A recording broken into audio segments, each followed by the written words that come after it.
Hi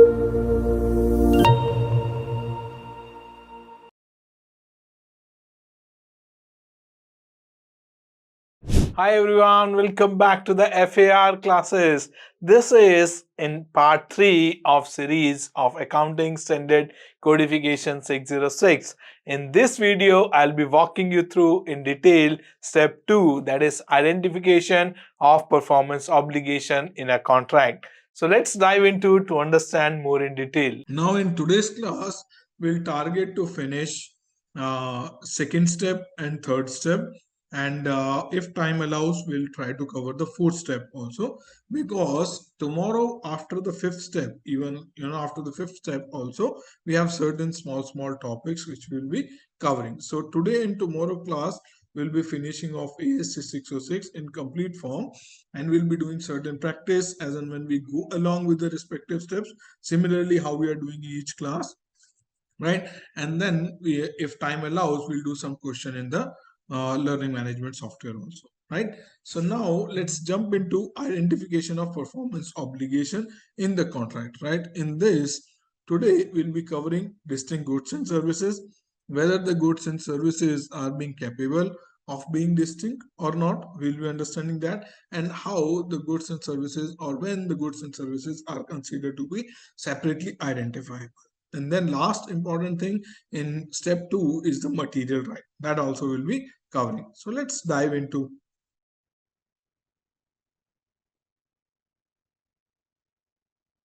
So this all, hope you remember, we covered. We have done all these 3 questions also. So now step 2, identify the performance obligation in a contract. What is a performance obligation? Do you guys remember? What is a performance obligation in a contract? It's a deliverable. Yeah. So for example, you have paid tuition fees to me. So what is my performance obligation? To deliver the lectures, right? Isn't it? Yes, no? Yes, yes. Yes, sir. And what, like, if you look at the definition here, a performance obligation is actually a promise in a contract with a customer to transfer to the customer either the goods or services, or bundle of goods or services that are distinct, or a series of distinct goods and services that are substantially the same and that have the same pattern to transfer to the customer. So here, if you see, like I highlighted few things. One is like promise. What is the performance obligation? Is actually a promise from one side to another side, one party of the contract to another party of the contract.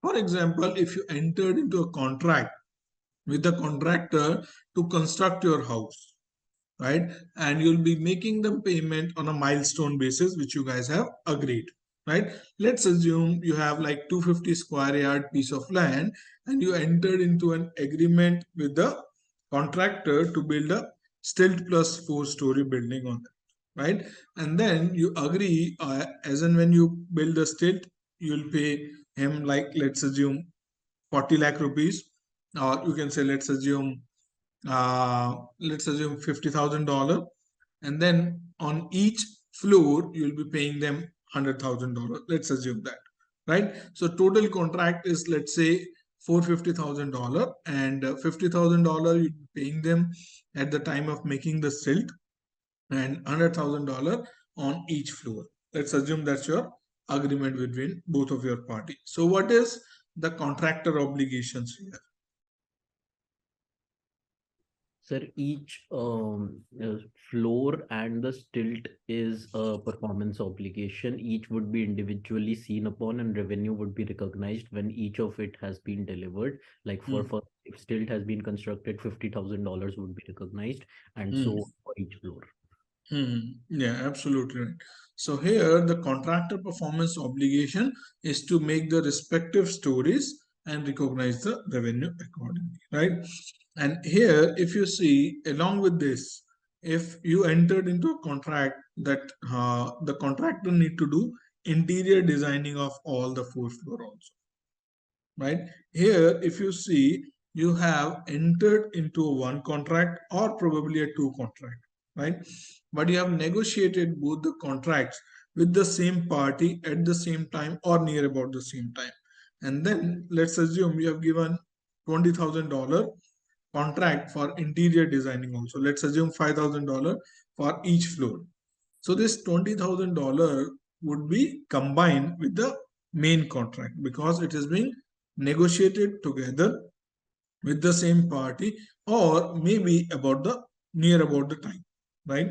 So hence this contract can be combined together, and here the performance obligation of the contractor will increase by 5,000 for each floor completing the interior designing, right? So here if you look at the second line, either the goods and services or bundle of goods and services. Here the contractor need to provide bundle of goods and services, right?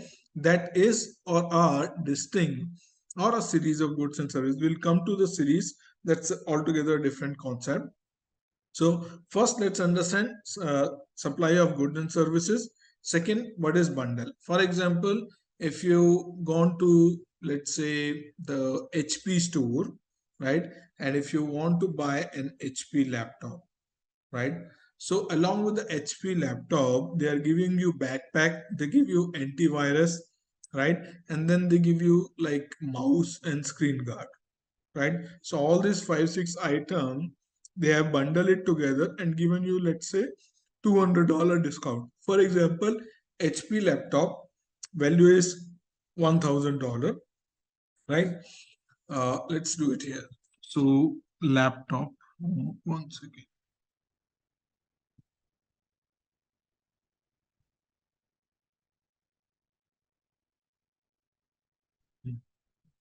Laptop, let's assume $1,000.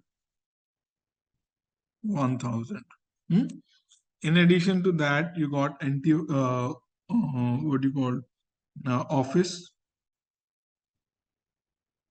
That is, let's assume $80. You got antivirus.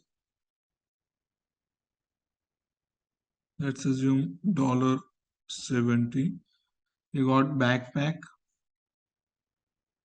Let's assume $50. And you got screen guard. Let's assume $50. How much is the total value?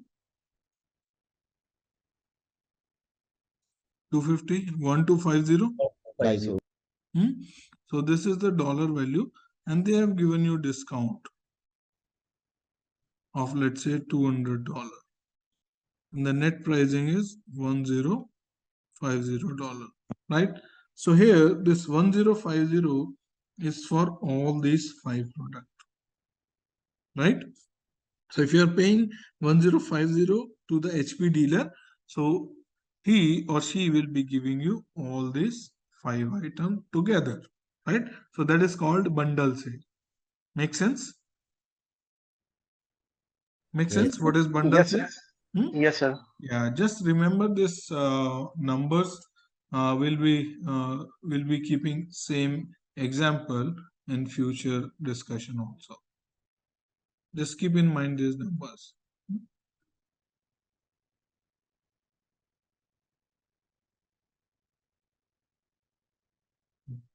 Cool.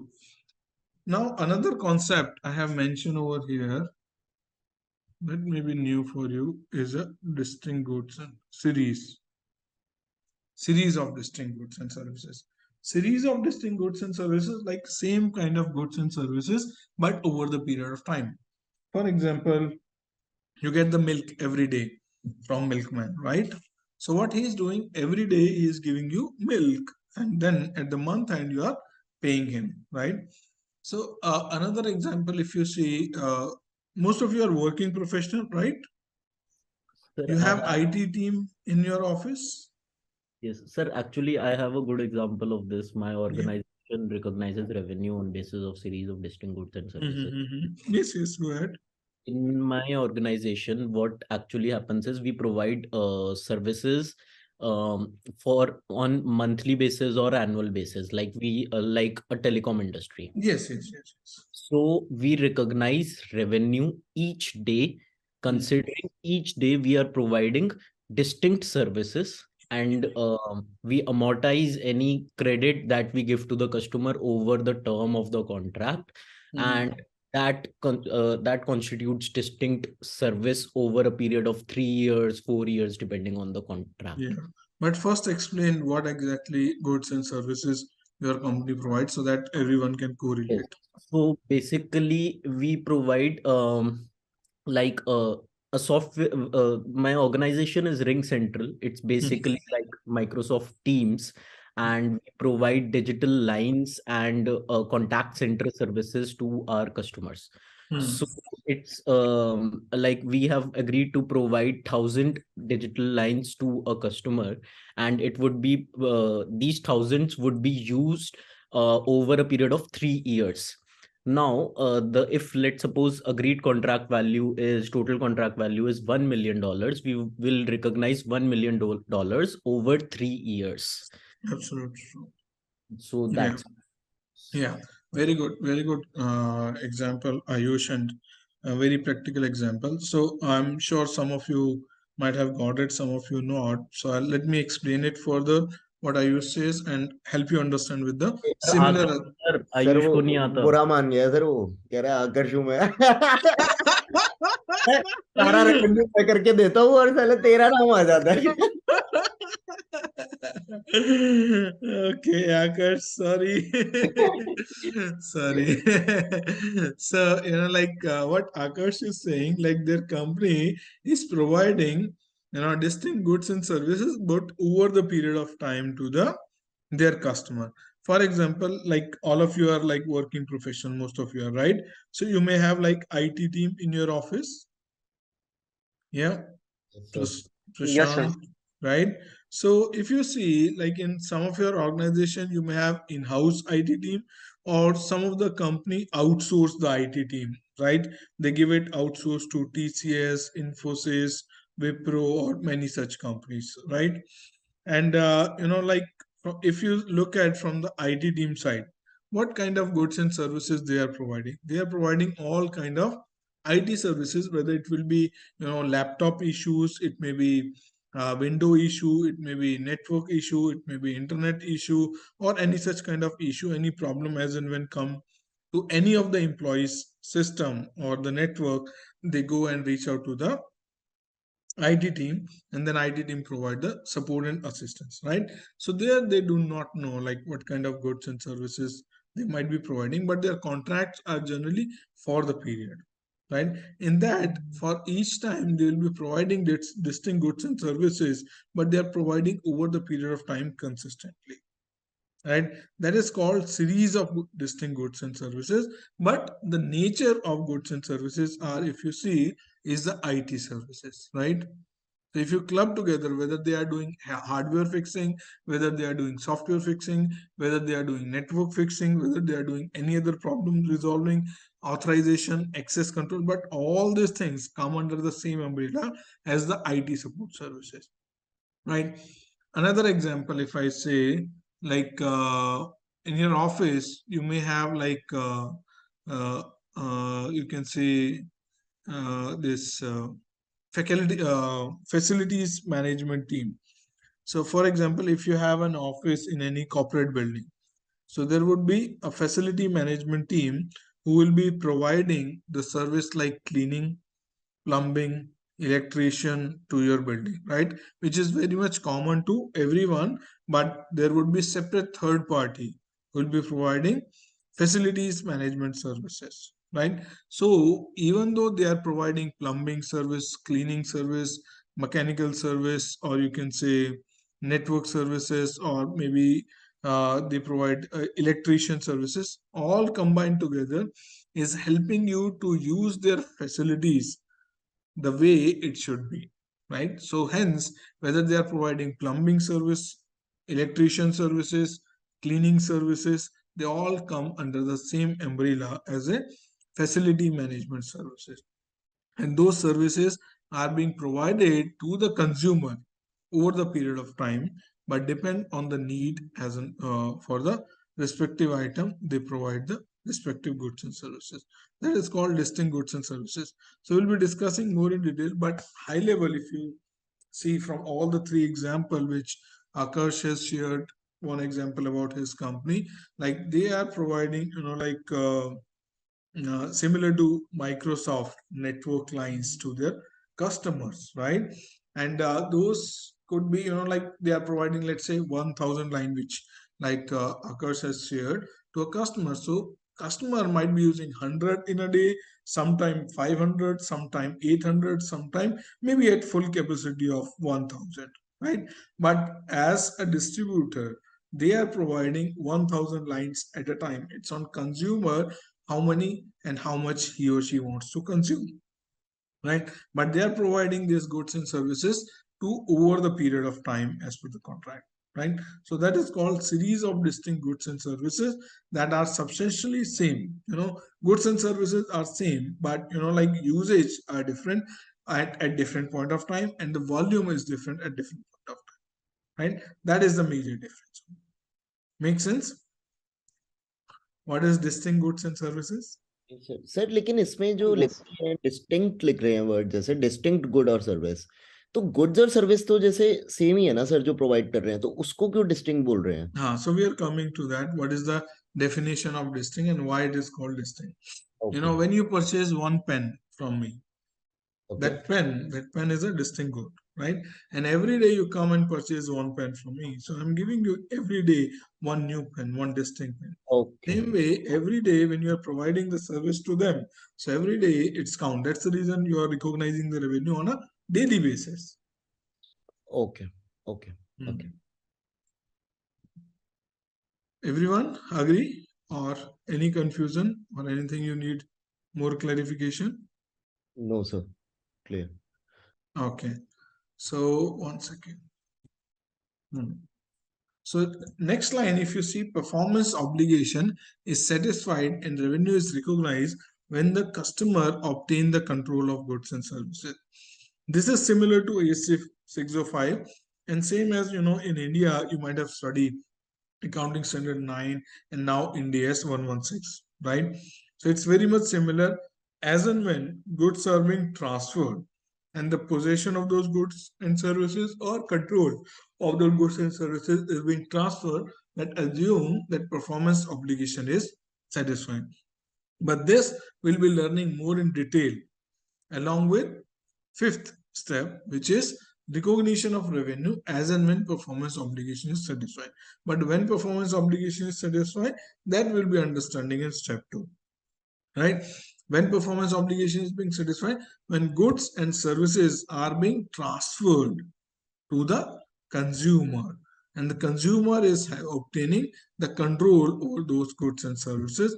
At that point of time, it is considered that goods and services has been transferred and performance obligation has been satisfied from the seller toward the buyer. For example, if you go to the McDonald's and you order, let's say, McVeggie meal, as and when McVeggie meal is being provided to you, their obligation is done, right? Same way, when you have made the payment, so your obligation is done, but their obligation to provide you McVeggie meal is pending. As and when they provide you McVeggie meal, their performance obligation is also satisfied, and then they can recognize the revenue. Make sense? Yes sir. Yes, sir. So now thing is that control. Control is defined as ability to direct the use of and obtain substantially all of the remaining benefit from assets. Second is prevent other entity from directing the use of obtaining the benefit from the assets. So here, if you see three major things here. One is, for example, you have purchased a laptop, right? Now you have a right to use it, right? Yes, no? Yes sir. So if you see first point, direct the use. That means, for example, as a KCGlobEd company, I purchase a laptop and I have given to one of my staff.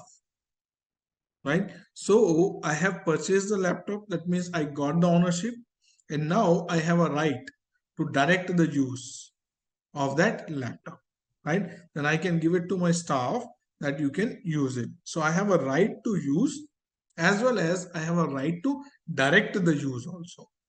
That means I can delegate the usage right to someone else. So I have that authority, right? Direct to use of and obtain substantially all the remaining benefit of the asset. That means for rest of the life of the assets, I can utilize that. First thing is that.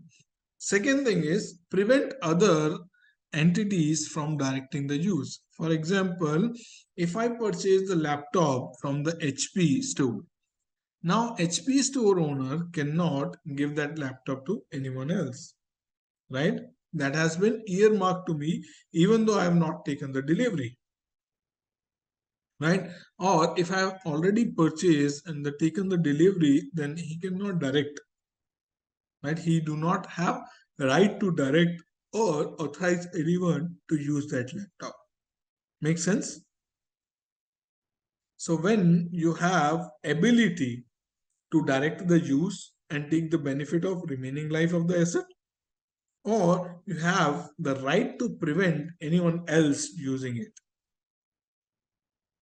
then it is being considered that you have control over that asset.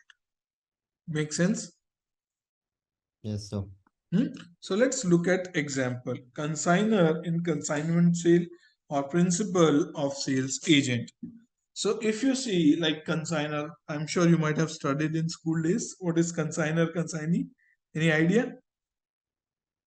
हाँ sir, consignment accounting. क्या होता है? What is consigner or what is consignee? Sir consigner हो गया जिसने goods consign करे, मतलब किसी को भेजे For और further फॉर फर्दर सेलिंग, और कंसाइनी इज द पर्सन जिसके पास गुड्स रिसीव हुए. So similar to like courier agencies or you can say transportation company, they all are consigning, where you as a company provide your goods to the courier agency, to transport agency, to railway transfer, to airline transfer, right? To ship their goods from one place to another place, right? Second concept, I'm sure you may have some idea about principal and agent. Do you guys remember that? Yes sir. What is principal? What is agent? The principal is the person Hmm. who has actually the right to the goods, Hmm. and then he is selling through an agent his Hmm. goods, Hmm. and he sets a commission with the agent and all that. Yes. Yes. So what is Amazon? Agent है sir. Agent ही हो गया एक तरह से, but कुछ cases में वो principal भी है प्रिंसिपल जहाँ हो पे जाता है, जहाँ पे उसका खुद का. ब्रांड है. No, Flipkart only hold the inventory of their own. If you see in the market space, Amazon, I don't think so. They have their own inventory. Sir उसका कभी कभी अगर आप देखोगे ना अमेजोन की साइट पे, इनकी Okay. पेरेंट क्लाउड टेल करके है एक, तो Okay. वो उसका डायरेक्ट सेलर वो आ रहा होता है Okay. क्लाउड. यस, तो उस केस में they have their warehouses कुछ Okay.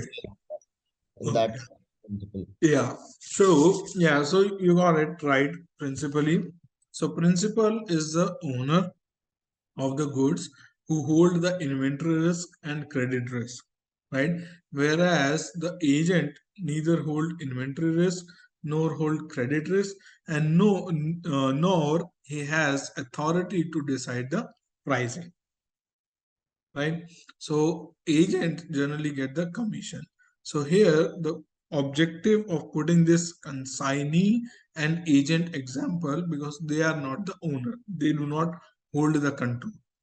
They have the possession of the goods or services, but they are not the owner. They do not hold the control, right? Make sense? Yes sir.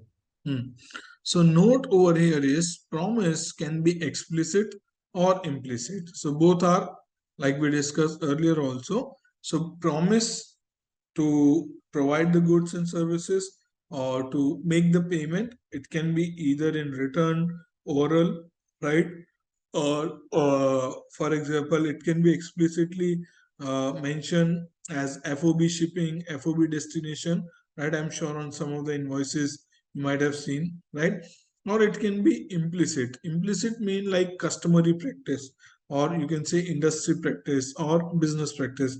For example, if you are purchasing anything from Amazon, it's implied that delivery will come to your home, right? Isn't it? Yes, sir. Hmm? So same way, there are so many industry practice or customary practice that can be considered as implied, right? So promise can be explicit or it can be implied. So both are being considered as a performance obligation. Hmm? Now coming to distinct goods and service for which we were discussing. Goods and services are considered to be distinct if it is both. So if it is meeting both the condition. First one is capable of being distinct and second is separately identifiable. So when a good or service is called capable of being distinct, if it can be used on its own or in combination with other goods and services, then it's called capable of being distinct. For example, let's assume the tire of, let's say, a bike or maybe of a car, right? So that is of, let's say, a car tire of the rim size 70. So rim size 17 car, it can be Hyundai, it can be Maruti, it can be Tata, it can be BMW, right? The tire can be fit into any kind of car, right? If you go to any, let's assume you have any car and you wanted to replace the tire, and that company where you are going to dealer, they may have like tire of your car's rim size, right? And that rim size are generally very much standard for all the car manufacturer, so that it will be after the sale, it will be easier for the consumer to find the respective tires, right? Here if you see, the tire is capable of being distinct and it can be used either in Hyundai or in Maruti or in Tata or in BMW or in Tesla or any other car who is having the same rim size, right? So then this tire can be considered as capable of being distinct, right? Second, if you see, separately identifiable. So each obligation can be considered distinct in terms of the contract if they are separately identifiable. That means each tire you can separately identify, right? So the tire is capable of being distinct. It can be used in any car or into the different category of car. It can be used at its own, or it can be used along with you say, let's assume in a tire you are fixing cap of the tire, or maybe you are fixing the rim along with the tire. So right along with the rim also, for example, if it is tubeless tire, right? What do you call? Sorry, what do you call to the rim? Alloy rims. Sorry. So the tire can be fixed into the alloy rim, and it can be fixed into the normal rim also, right? So hence it is being clearly shows like it is being capable of being distinct, and it can be separately identifiable. Hence the good would be considered as distinct goods and services. Same way, if you see, here is the pen. So in the pen, you can sell the pen as it is, or you can remove the refill and sell the refill separately. So refill here would be considered as a separate, capable of being distinct and separately identifiable, right? Whereas you cannot sell only the cover, right? Unless you're selling the cover to the pen manufacturer or assembler of the pen, right? So for example, if you see here also we have mentioned example, purchase of machinery and installation services. So if you are purchasing any big machinery which require installation services, so here both the things are, you can say, distinct goods and services. Both are capable of being distinct and separately identifiable. For example, let's say you are planning to set up a manufacturing setup, and there you want to install a bigger machinery. Let's say mold machine. Have you ever heard about molding machine? Or shall I show you what exactly is molding machine is? Then maybe you can correlate.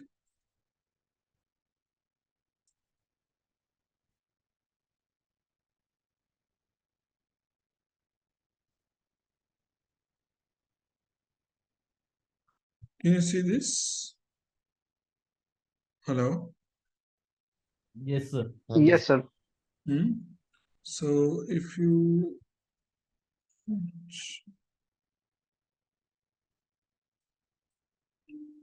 I click on this, we'll see this is a molding machine. We got to India Mart.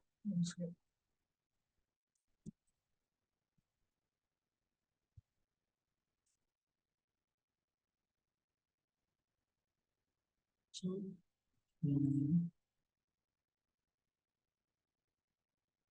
one second.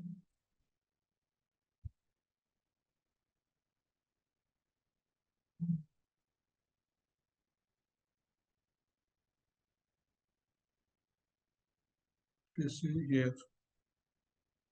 So this one. Can you see this screen? This molding machine, which is tire mold Yes, sir. on the left hand Yes, side, right? This is called a molding machine, in which you put rubber and all those chemicals, and it heating up and like accelerate the air, and that's how like tire are being made, right?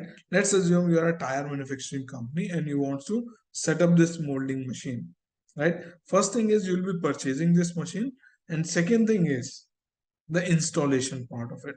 For installation of such machine, you need to build a platform which is go underground, and some part of it comes over the ground, but like 30% or 40% of the part will go into the underground to setting up this machine, right? So you require a specific installation for it, right? So here both the things, both like good is one thing and the service installation service is another thing, and they both are separate and distinct.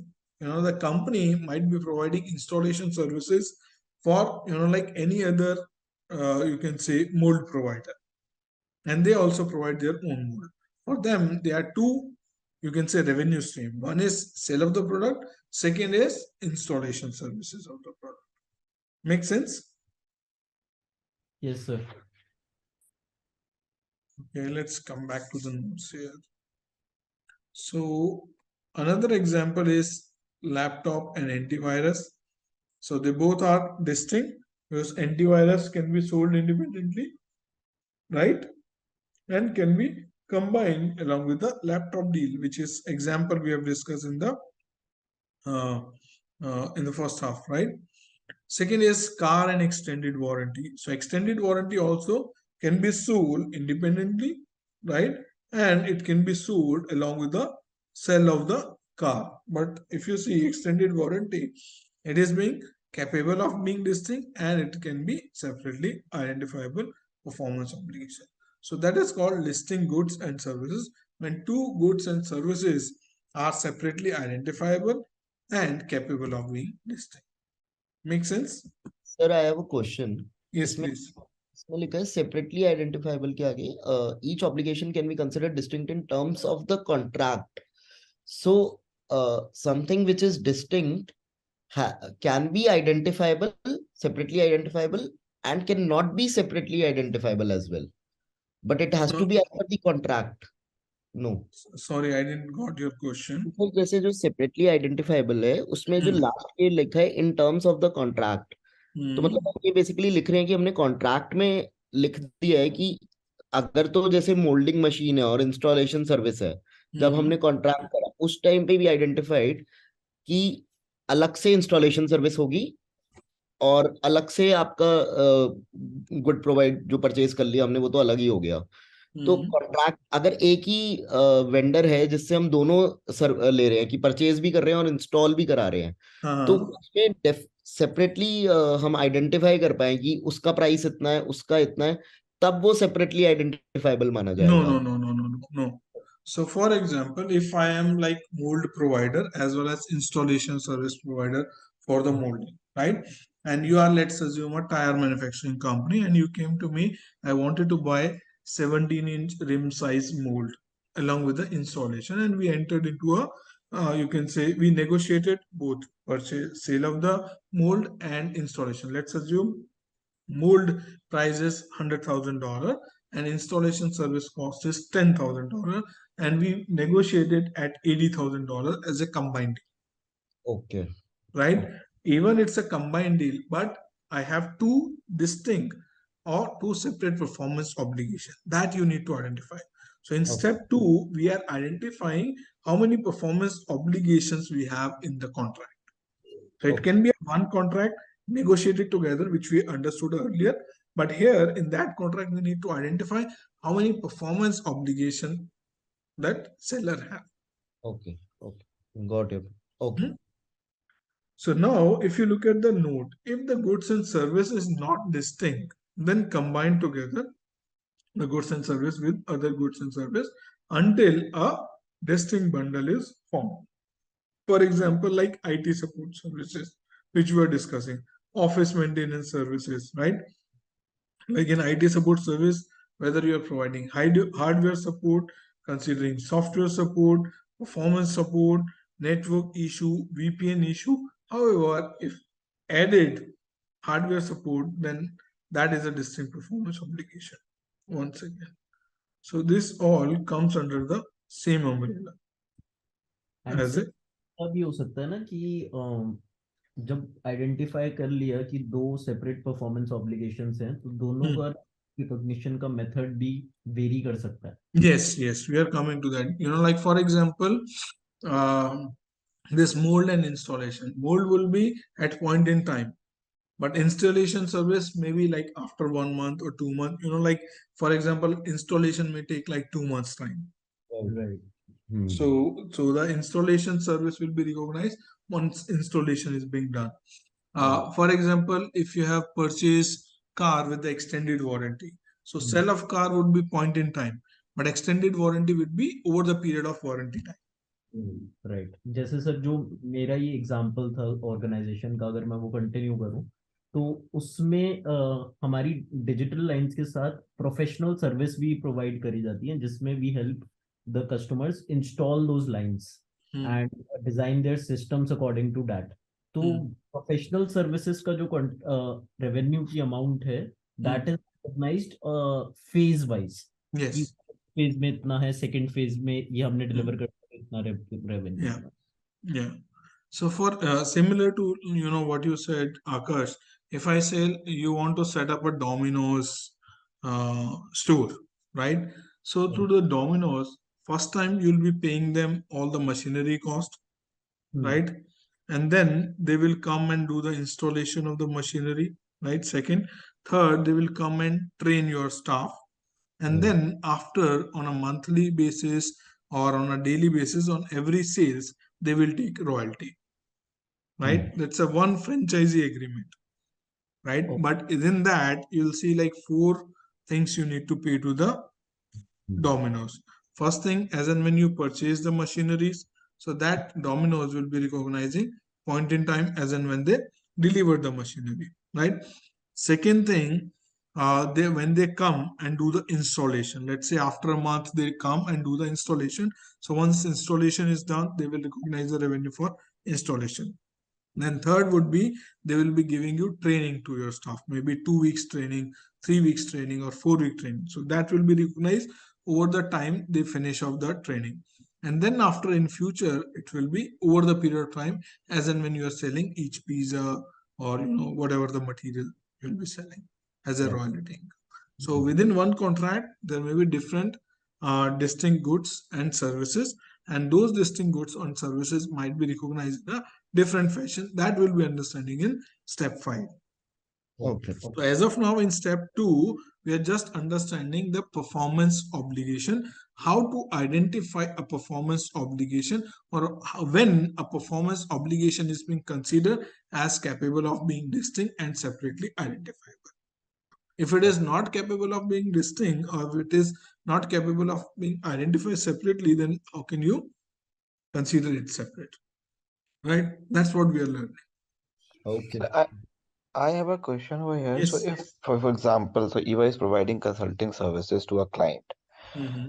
In that, so they sign an SOW and they decide a fee, right? And in that contract, there are different services which EY is supposed to provide. For example, EY perform internal control projects, will handle those, will test their SOX compliance, right?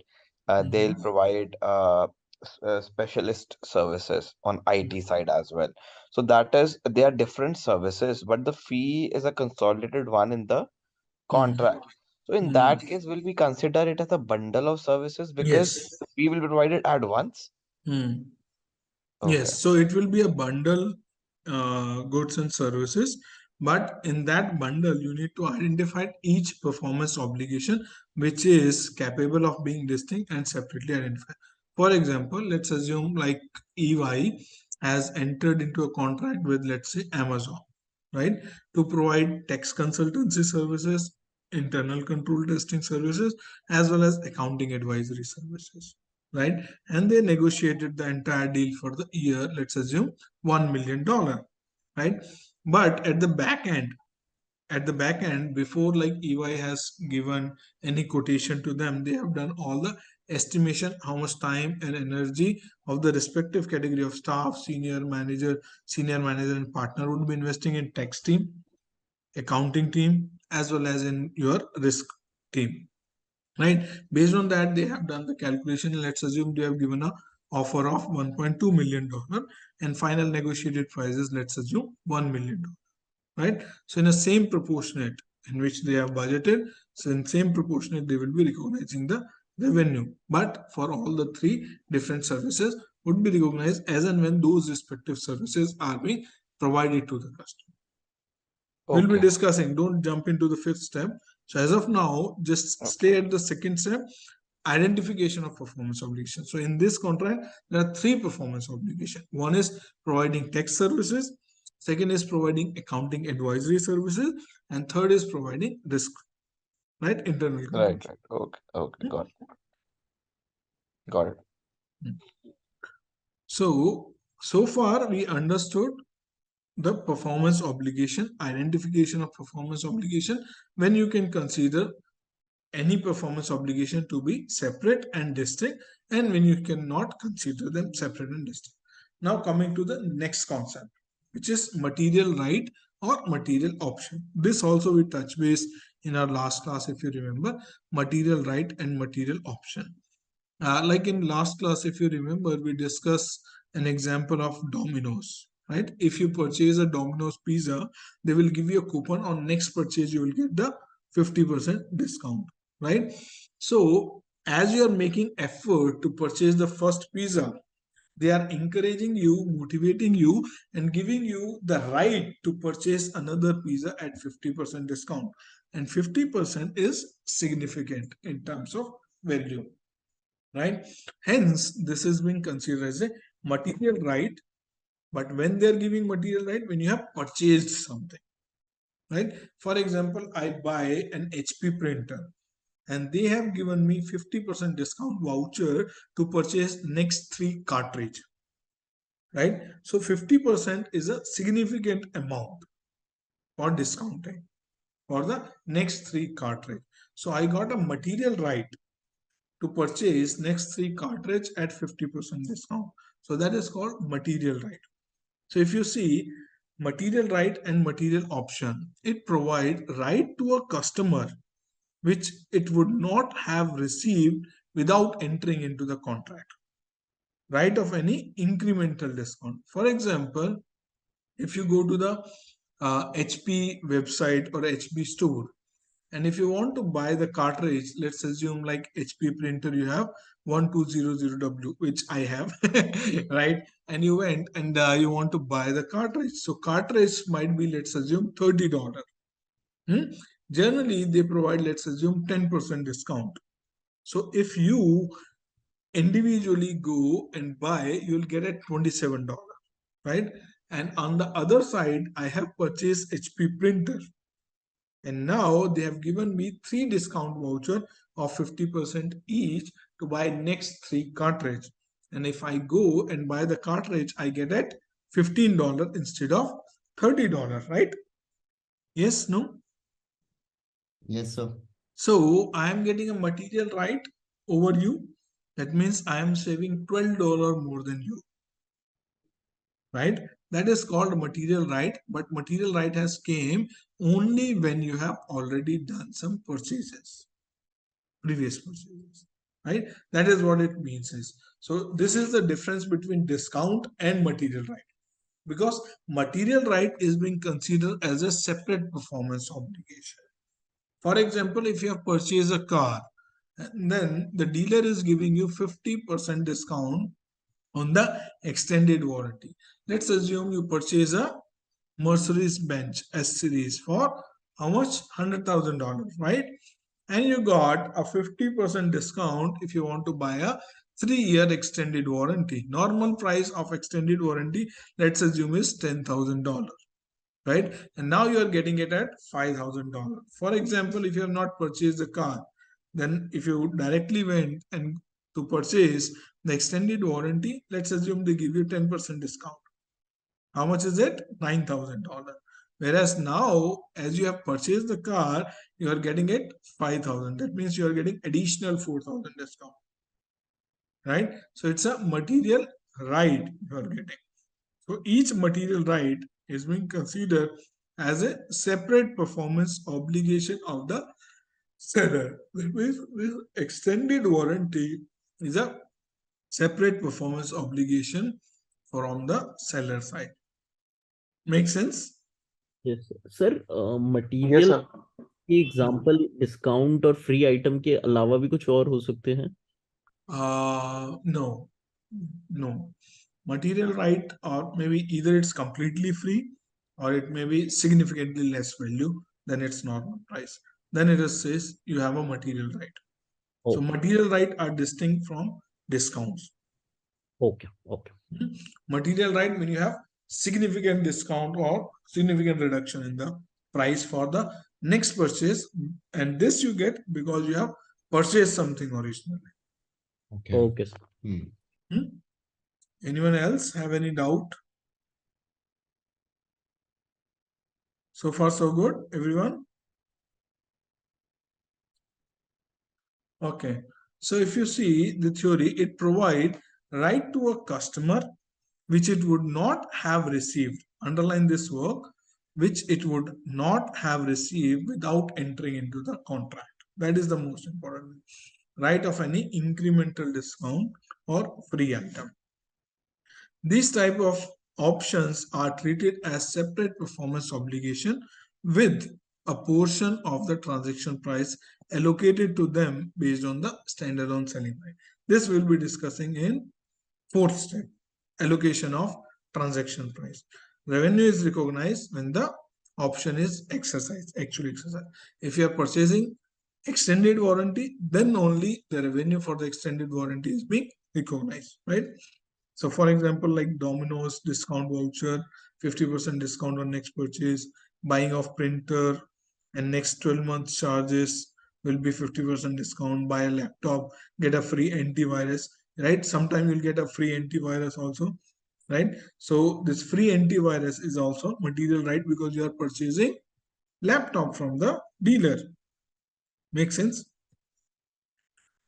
Let's do 2 questions. First one, which of the following would represent an option with material right offered to a customer?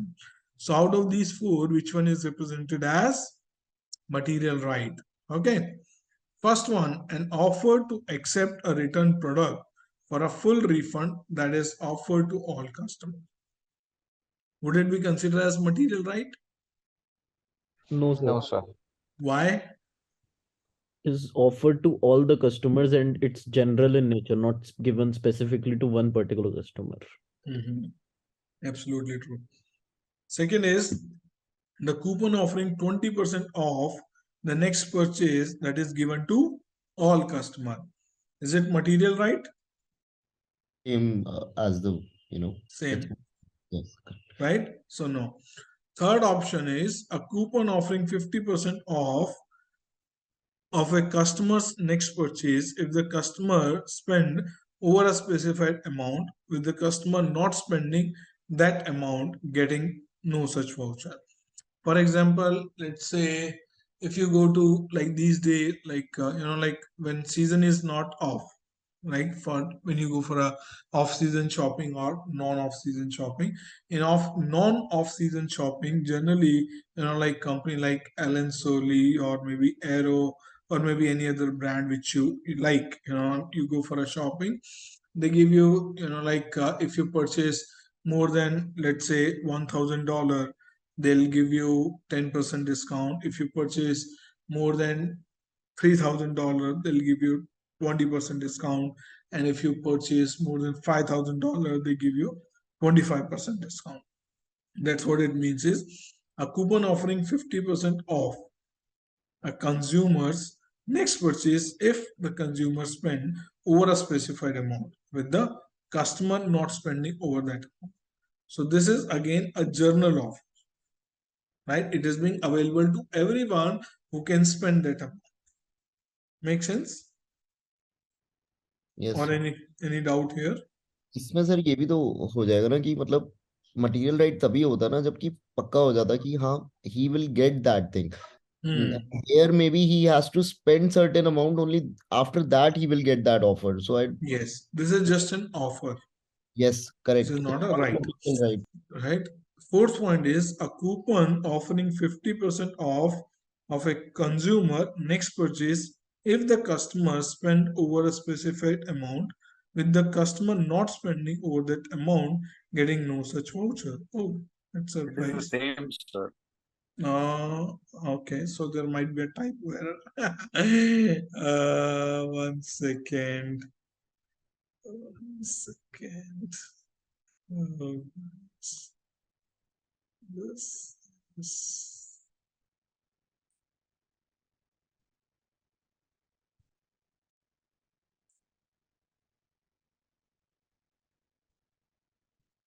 Just give me a second.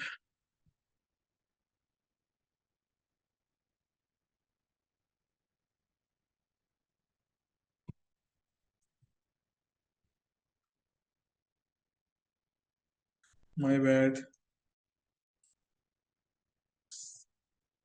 Sorry. So third option is an online advertisement that highlight an upcoming holiday sale. Sorry, my bad. Huh? फिर तो हमने गलत discuss कर लिया तो Yeah, we नाम ही कर interpreted. दिया हमने ऑफर का Yeah, we interpreted it wrong. Sorry, my bad. So the fourth option is right, because if somebody is purchasing that much amount, then he or she is being eligible to get additional 50% discount on future sales. So that's the material right is on purchase of specific amount, more than specific, right? Sorry about that. Cool. Next question. The seller of goods has satisfied its performance obligation when? So when it is called a performance obligation is satisfied. First one is the seller still has a legal title of the goods, right? If seller still has the legal title, that means he has not transferred the legal title. So legal title is not transferred, that means ownership is not transferred. So that means performance obligation is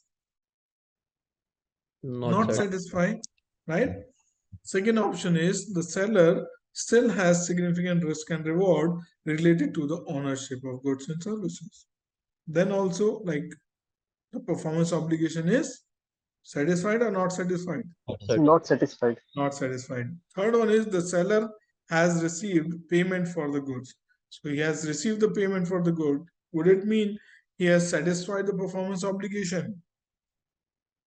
No. Right? So last one is the seller has transferred the physical possession of the goods, right? As there are no other facts, so we are assuming the physical possession is being transferred. That means ownership has been transferred, risk and reward has been transferred. Hence, we can say this is the best option out of these four, right? Sometime you need to select the best right option. Make sense? Yes, sir. Okay. So any doubt on step 2? So we are done with step 2 also, which is performance obligation, identification of performance obligation. Shall we jump into step 3? Yes, sir. Okay, so step 3 is determining the transaction price. So determining the transaction price. What is transaction price? Is the value, is the money, is the amount, is the dollar, right? So transaction price is the amount of consideration to which an entity expect to be entitled in exchange for transferring the promised goods or services to the customer, minus, excluding means minus the amount collected on behalf of third party. For example, if you have collected any sale tax, right? So generally, if you've seen like any invoice, let's say you have invoice of $10,000 to supply any goods to any consumer. On that $10,000, you might be charging sales tax. Let's assume 6% is your sale tax. How much is the total value of invoice? $10,600, right? But what is your revenue? What is the transaction price? The transaction price is 10,600 minus 600. That's what it means. Make sense? Yes, sir. Yes, sir.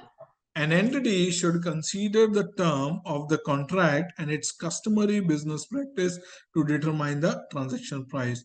So here, what is the most important thing is the term of the contract, and if there is any business practices which is prevalent in that industry, then those business practices also the entity need to be considered to identify the transaction price. The consideration promised in a contract with the customer may include fixed amount, variable amount, or both. So we'll be discussing what is fixed amount, what is variable amount, and what other factors could be there. So that is all part of step 3. So in step 3, we'll be understanding the transaction price. So transaction price include variable consideration, net of constant to variable consideration, and then significant financing option if there is any, and then if there is any amount paid and payable to the customer as a barter, right? So all those things would be considered in the transaction price. We'll be understanding one by one each step about those, right? First, next thing, if you look at the note over here, transaction price does not include estimate of consideration from future exercise of option for additional goods or services from the future change order. So as of now, what is order in your hand? That you can evaluate only, but in expectation of future order, you cannot recognize the revenue in the current time, right? You may have like like an agreement with the customer for supply of so many goods and services over the period of time, but customer will be giving you purchase order for the respective goods and services on a need basis. So you'll be recognizing the revenue for those purchase order which you have received rather than the entire budgeted amount, or in future you are expecting certain change in price, change in quantity, or change in scope, right? So revenue will never be recognized based on any estimated future change. It should always be based on the current orders in hand. Make sense? Yes, sir. Oh boys, are you here? Sir दो Okay. जने लग रहा है, Hmm? दो तीन चार चार जने हैं, राहुल, आयुष, आकाश, एक और है. Navneet, Gurmeher, Ananya, Pulak, Prashant, Rajiv. Okay, next topic is change in transaction price. Entity should assess the change in transaction price at end of each reporting period or upon contract modification.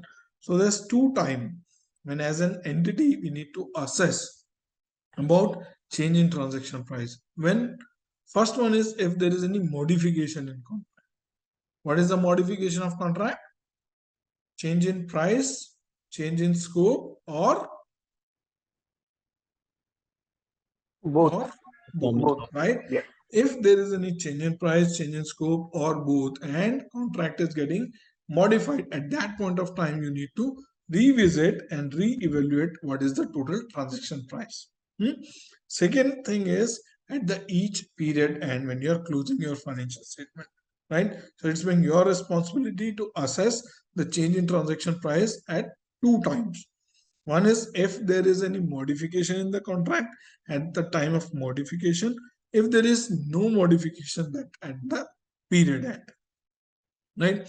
Entity should account for change in the transaction price by allocating the change to the performance obligation in the contract on the same basis as at contract inception. So whenever there is any change, you need to evaluate from the scratch as a fresh contract, and you should consider all those changes as a new contract, right? And then evaluate how many performance obligations are there and what are the total transaction price. Amount allocated to satisfy the performance obligation should be recognized as revenue or as a reduction in the revenue in the period in which transaction price change. So whenever there is change in transaction price, you need to evaluate that and consider the impact of the same in your revenue recognition or in your total transaction price. इसका कोई एक बार practical example देंगे, क्योंकि Yes. मेरे को जो पता है मेरी ऑर्गेनाइजेशन में क्या होता है, अगर कोई कॉन्ट्रैक्ट मॉडिफाई हो रहा है तो पर से ऐसे नहीं होता कि हम परफॉर्मेंस ऑब्लिगेशन में कुछ चेंज कर रहे हैं, बस जो मंथ एंड पे इनवॉइसेस होते हैं उसकी वैल्यूज चेंज हो जाती है, nothing Yes. Yes. Performance there may be, like contract modification. If you remember, there are two type of modification, right? One is just changing the price. For example, let's assume you are providing the lease lines rental, right? As of now, let's assume you are charging $1 for right each lease line, right? And in future, your price has increased to $1.10. So only the price will change. But when there is a change, you need to look at whether there is a change in only price, there is change in scope, or there is change in scope and price. So at the time of modification, you need to do a relook. If there is no, then it's okay. If there is, then you need to consider. okay. Make sense? Yes sir. Now, coming to the key consideration to determine the transaction price. Maybe we can take a break over here because this is a bigger topic. We may not be able to finish in the next few minutes. So it's 11:30. We can take a break and come back at 12, and then we'll start from this key consideration to determine the transaction price. Sounds good? Okay, Yes, sir. sir. Done. Yes, sir. Okay. So let's come back at 12 and we'll start from this major topic. Okay, done. Thank you.